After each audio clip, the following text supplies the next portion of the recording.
loads of colleagues online.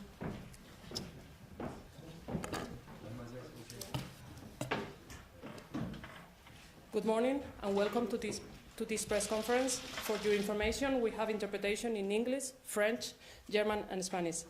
As you all know, MEPs and representatives of the Spanish Presidency of the Council and the Commission have been negotiating over the last 2 days and nights on the legislative files of the Migration and Asylum Pact. I have here today the President of the European Parliament, Roberta Metsola, and the rapporteurs of 3 of the legislative files, who will give you an overview of the outcome of the talks and answer to any questions that you may have. I pass now the floor to President Metsola.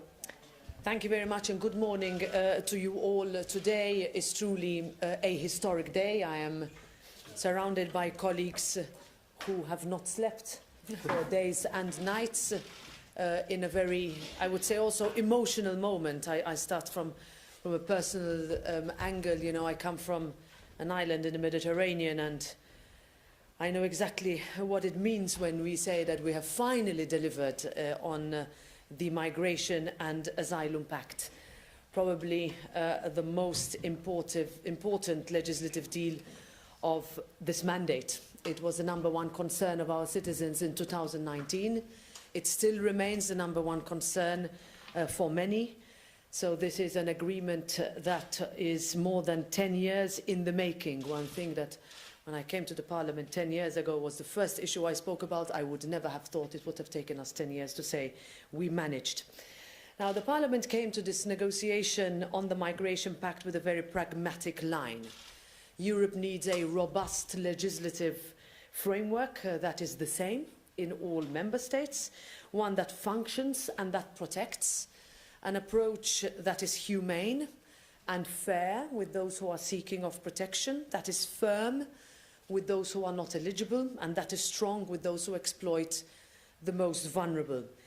My colleagues have managed to find a balance between solidarity and responsibility across all files. It was not easy, but it only makes this achievement even more important.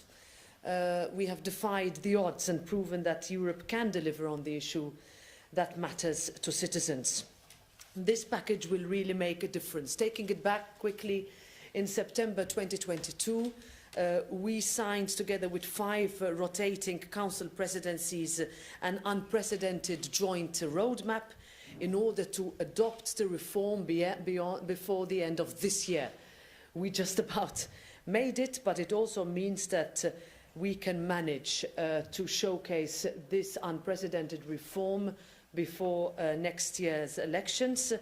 And we really, I think, have shown that where there is a political will, there is a way. Now, we are aware that there is no perfect solution. It is not a perfect package on the table, and it does not look at the solutions to all complex issues. But what we do have on the table is far better for all of us than we have had previously. We can demonstrate that Europe has the solutions and that Europe can deliver. I would like to extend my warmest thanks to the rapporteurs, Thomas Tobé, Juan Fernando López Aguilar, Fabienne Keller, Birgit Sippel and Jorge Buxade Villalba, who have worked so hard to achieve this result. I also want to make a mention to Sophie in 't Veld, Matthias Nemetz and Malin Björk, whose files are already in the agreement, but which have remained open as the pact needed to move as a package.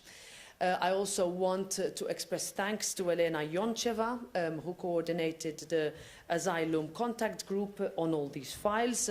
Of course, this is thanks also due to consecutive presidencies, last but not least, the Spanish ambassador and his team in particular, Commissioner Johansson, and Vice President Skinas, all the negotiating teams, our administrators and assistants who have worked tirelessly to reach this provisional agreement. I wish good luck for the Belgian presidency now and the teams in finalising the work and bringing these files across the finishing line. And the Belgian Prime Minister assured me last week during the European Council that he was ready to take it on from the Spanish one. Last word, we can really be proud of Europe today. The agreement before the end of this year is a huge success for the constructive pro-European centre. Ahead of an election year in Europe, we had promised it to our citizens, and now we are delivering. It all comes down to Europe taking the lead, and we do it our way. We do it responsibly by addressing topics that are important for our people. So I'll stop here and I'll give the floor to the rapporteurs. Yeah, Mr. Tobé, rapporteur for the regulation on asylum and migration management, please, you have the floor. Well, thank you, President. I must say that I fully agree that I feel proud today, proud for Europe. After 7 years of political deadlock, we're finally there. We did it. And I think we are really at a crossroad now. We either are on the path there where member states independently try to handle the migration issue, or we try to find different ad hoc solutions. But now finally we will have a comprehensive approach, both when it comes to the internal and external dimension, that we will work together and we will cooperate. And I strongly believe that this will rebuild trust. Not only rebuild trust between member states, but also rebuild trust from citizens that wants us to handle migration in a better way. The RAM file, AMMR, depending on your favorite frame to say it, it has been a very tough negotiations, let me be clear on that. But I must say that I'm very thankful to all my shadows, the support from the President, the support from Commission, and also Council, to finally make the perfect balance that makes us build a majority that I hope is going to be strong behind this migration pact. We will now finally have a binding solidarity mechanism. This is not a small thing. This will mean that we will finally have every member state actually taking responsibility, not only a few member states. Yes, this will be done through flexible and voluntary contributions. I would like from the European Parliament to raise one specific question that was one that we negotiated to the very end, that was extremely important for the European Parliament. And that is, of course, that we have many member states that come under specific migratory pressure due to search and rescue. And I think it is clear now that what you will find also in the agreement, we have now finally a recognition that we have member states that are under a special migratory pressure due to SAR, and we will also have a clear earmarking percentage of the solidarity pool that we will establish. This will mean a lot for many countries, and specifically I would like to mention Italy. Lastly, I would like to say that I also think this is, of course, about making the situation better for everyone. I would say for migrants that are now in the hands of smugglers. Many of them even, unfortunately, die on the Mediterranean Sea. We are now slowly taking back the control from the smugglers when it comes to migration in Europe. We will do it with cooperation in third countries, but also make sure that we have a policy that will work also on the ground. Thank you. Mr. López Aguilar, rapporteur for the Crisis and Force Majeure Regulation, please, you have the floor. Good morning to you all, and thank you for attending. It is my honor and my pleasure to share this podium with President of the European Parliament, Roberta Metsola, and my colleagues, Thomas Tobé and Fabian Keller, excusing those rapporteurs who couldn't make it, because we are coming right of the conclusion of a lengthy, extremely hard working negotiation. For the last couple of days, I kept saying good evening, good morning in continuation, non-stop, because we have not slept a wink in the last couple of days. 2 nights, overnight, negotiating round the clock. And coming out of this negotiation being concluded, it is understandable that we are not here to lecture on the technical details, but to make a political assessment. And my political assessment is that finally we came to rules which are to be in place, binding for all the member states. So overcoming a situation which has been described not only as unsatisfactory, but untenable. A situation that we have seen so far, a sequence of action-reaction, no strategy, no far-sighted European scale of response. That means individual member states left on their own, European citizens crying out, where is Europe, whenever they have seen themselves in such situations in dire straits. You talked of Malta, you come from an island that have seen it real tough. I come from an island too, the Canaries, who have seen it real tough. And I have heard that cry many times, where is Europe, where is the European scale of response? We are putting it in place. We are building up a system. Not easy to negotiate hand in hand 5 regulations and, by the same token, getting back on track some pending files of the last mandate which resulted in failure. We're making a difference in this mandate because this mandate is not resulting in failure. We are putting up a system of regulations which are particularly binding for the member states. They're all intertwined, so let me just reassure you that we made the right choice by endorsing the package approach which we have combined with the Council. All the presidencies in a roadmap, starting with the French presidency, and now the negotiation concluded under the Spanish presidency, but to be adopted through the next Belgian presidency in this mandate of the European Parliament. So in this mandate, the outcome is not failure, it's success, because we are putting in place regulations combined all together. RAM, which is Regulation on Asylum Migration Management, APR, Asylum Procedure Regulation, Eurodac Screening, and the Crisis Regulation, which is the regulation of which I have been in charge. Crisis Regulation is a particularly effective scale of solidarity response. It enhances solidarity. In the Commission recommendation, it enhances solidarity, going beyond the fair share of individual member states and responding to the call of solidarity by a member state which faces some kind of a mass influx of arrivals into its external border, combined with force majeure and the instrumentalization as an assumptions.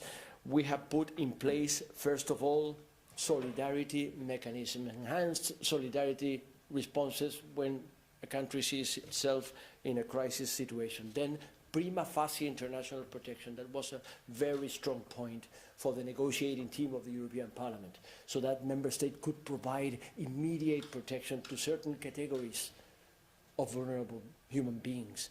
Prima facie international protection. Maybe because they're coming from a third country which deserves special attention, or because they fit into categories that have been set by the European Commission, and especially vulnerable, they are to be granted prima facie international protection. Then, of course, we have discussed derogations, and through the negotiation, we have been extremely hard. We have come to limit the derogations that were called by the member states, because the member states in crisis argue that they need extended timelines in order to meet the requirements of the general asylum system. When it comes to registration, when it comes to border procedure, we have worked real hard in order to limit the claim of member states to have derogations. And then, as a positive assessment in all of the crises, I would highlight the relevance of including search and rescue operation in a situation of crisis. That is particularly meant for the so-called frontline member states, those leaning on the Mediterranean, and Spain leaning not only to the Mediterranean but also to the Atlantic, which happens to be the most perilous and deadly route to the European Union. Search and rescue operations and crisis can be declared because of a regional or local level, so it doesn't need to be national. It's a certain region, let alone say the Canaries or the Aegean Islands or Pelagic Islands in Italy. That is also an assumption in order to call for especially effective solidarity response. And finally, ensuring fundamental rights of the applicants. That had been a point very strongly made by the European Parliament negotiating team, so that certain vulnerable situations, including minors, unaccompanied minors, and minors underage with family members, are to be granted a special consideration even when the derogations are implemented. And all it's to be taken care by a European relocation coordinator, which is a new institution, a new body in place, in order precisely to provide for help to reach out for the member states and make sure that solidarity responses are implemented. So the point I'm making is that should we have not come to this positive outcome in this negotiation, that would have been, in my view, a serious major blow to the European cause. But it didn't happen. What is happening is that we finally achieved it. And so we're sending a message that finally the European Union is to honor the mandate of Article 80 of the Treaty Functioning of the European Union, striking some kind of an acceptable, reasonable balance between shared responsibility and solidarity, binding solidarity, obligatory solidarity when it needed. Thank you. Madame Keller, rapporteur for the Asylum Procedures Regulation, you have the floor. Merci beaucoup. Je vais, si vous le voulez bien, m'exprimer en français. Ça va changer un peu de langue. À mon tour de vous dire, voilà notre émotion d'avoir obtenu un deal. Émotion d'autant plus grande qu'effectivement on est un peu affecté par le manque de sommeil. Notre voilà, joie et frustration, enfin, ou difficulté à la fois, parce que construire un compromis, accepter un accord, c'est aussi renoncer et puis obtenir. Et nous pouvons être très fiers d'avoir un corpus de textes, un ensemble de textes et 10 textes vraiment européens. Pour la plupart, à l'exception de 2, ce sont des règlements. Donc ce seront les mêmes règles qui s'appliqueront dans tous les États membres. Et ça, c'est une avancée majeure face à cette immense contradiction que nous vivons depuis une trentaine d'années. La zone Schengen, libre circulation, gérée entièrement à l'échelle européenne, et puis l'asile et la migration, une compétence fondamentalement nationale, même si des directives étaient déjà applicables. S'agissant de mon texte, c'est un texte qui porte sur les procédures. Elle prévoit donc que dans l'enchaînement de l'enregistrement de toutes les entrées irrégulières aux frontières, c'est le texte screening, une procédure accélérée à la frontière pour les personnes qui ont peu de chances d'obtenir le statut de réfugié. C'est une disposition importante qui va nous permettre de gérer mieux et plus efficacement des procédures complètes avec l'ensemble des droits des personnes respectés, mais sans tarder, dans un délai maximum de 6 mois, procédure, appel et retour inclus. Le reste des personnes seront intégrées dans la procédure ordinaire. Ces procédures seront aussi plus efficaces pour tous. Nous avons mis une série de délais en place, d'exigences. Ce texte intègre également un ensemble de droits supplémentaires, une aide juridique pour chacun dès la phase administrative. Elle n'était pas octroyée jusque-là, de manière à ce que les personnes connaissent parfaitement leurs droits, puissent être informées et conseillées. Tous les mineurs obtiendront un représentant, c'est-à-dire une personne adulte, compétente, nommée pour la représenter, considérant que, puisque c'est un mineur, voilà, il a besoin d'être épaulé. Il y a aussi un droit à être entendu, droit à recevoir les explications sur les procédures et un monitoring global des droits fondamentaux. Là, je voudrais, en tant que plutôt que de shadow du règlement RAM de Thomas, dire combien la solidarité obtenue de haute lutte est un pas considérable en avant et sa gouvernance qui a fait l'objet de longues discussions centrales, comme le dispositif qu'il a évoqué s'agissant des personnes arrivant à la suite d'un sauvetage en mer en grand nombre. Je voudrais vous dire que je suis profondément humaniste et cette loi, avec mon groupe Renew, et cette loi respecte pleinement nos valeurs. Elle a été construite sur une majorité classique au Parlement européen, autour du centre, rassemblant socialistes, centristes et PPE, et c'est cela les majorités robustes et qui représentent bien, laissant tomber les extrêmes de droite ou de gauche, le cœur des électeurs européens et donc la majorité au Parlement européen. Donc, pour toutes ces raisons, nous pouvons nous réjouir d'être ici ce matin, tous ensemble, entourant la présidente qui n'a pas épargné son énergie pour nous fédérer, pour nous réunir à des moments délicats au cours des 3 années et demie passées. We have now time for questions. Please state your name and the media you work for. If you are connected remotely, please turn on the camera and press the speak button when given the floor. We have a question there. Thank you very much, Vincenzo Genovese from Euronews. Thank you all and congratulations. I have some questions for Mr. Tobé. If in the RAM is still there the comprehensive pool of 30,000 relocation per year, and if it's still there the financial contribution of 20,000 euro for each relocation that a member state that doesn't want to take in. Then for Mr. Lopez Aguilar on crisis regulation, is there any specific case in which relocation are mandatory at all? I mean, they cannot be replaced by any financial contribution, by any other kind of help. And then if you can please explain how is triggered the crisis situation and who is deciding when to trigger it. Thank you very much. Okay, I will start then on the first questions. Yes, I can confirm that in the solidarity pool, we have kept the number of 30,000 and also the number of 600 million euros that is in the text.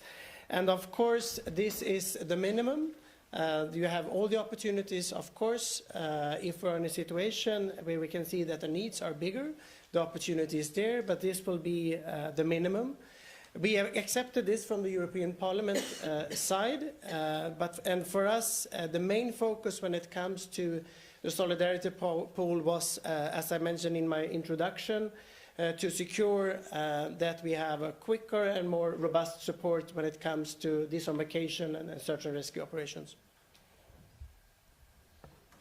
And as to the question related to the crisis regulation and the solidarity measures, let me just reinstate that you see us here, lawmaking process live on the stage.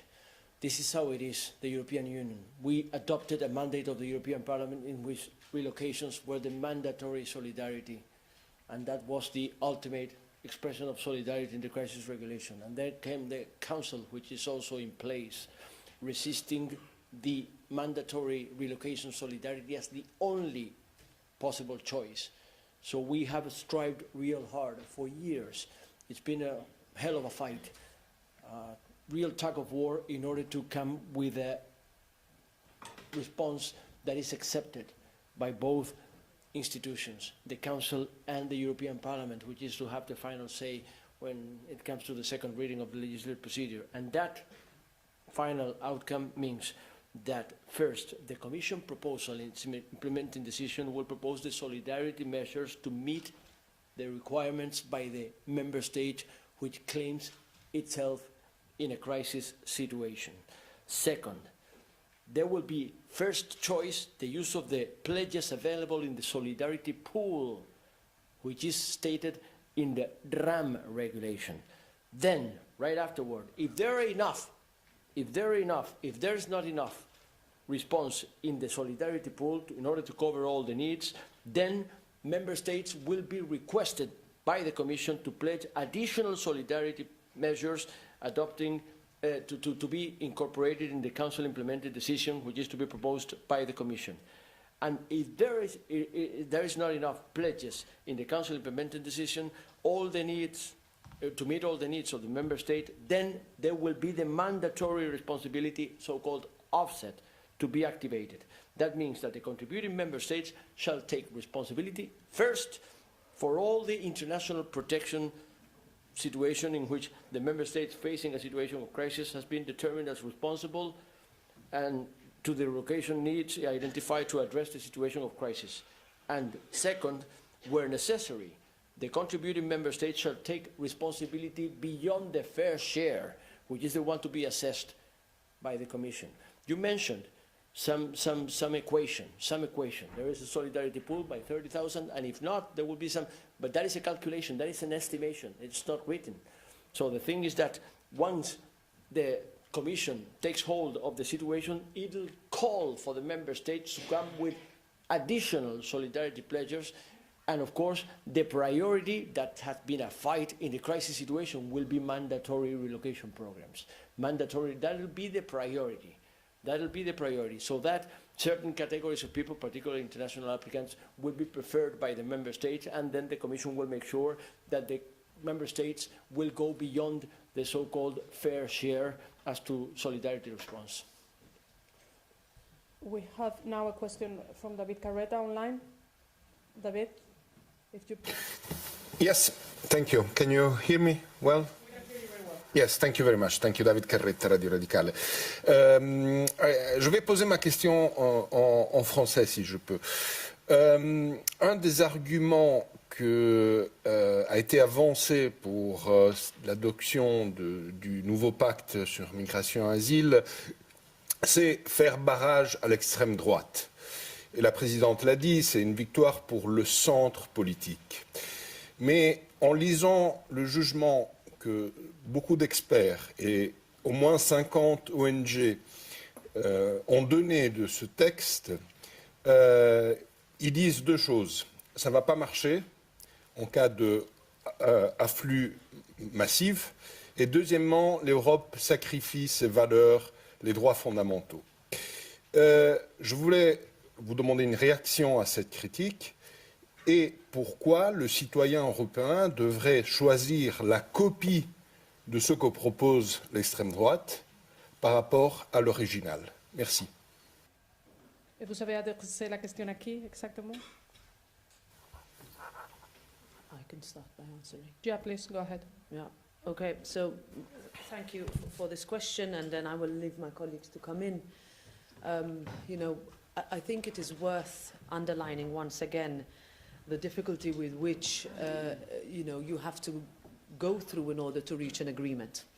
That we, from the European Parliament's perspective, insisted on all these legislative instruments remaining interlinked and connected together, because the risk would have been that we would have either advanced on the asylum files and not the security files, or on the security files and not on the asylum files, with the impossibility to find a majority in this Parliament or in the Council. My colleagues also said and made specific reference to the insistence by the Parliament, whether during the border procedure, I know Fabienne will probably go through this as well, through the insistence on a binding solidarity mechanism. This was the Parliament's demand from the very beginning. To the respect for fundamental rights for applicants. Also, Juan Fernando said it, one of the Parliament's insistent points on which it insisted. All of these would not have been there if it were not for the Parliament to have negotiated until the very end. And that should not be underestimated. I said in my opening remarks that this package is not, you know, all you know, the policy and how we try to legislate and you know, legislate a very complex issue is never perfect. But let's not underestimate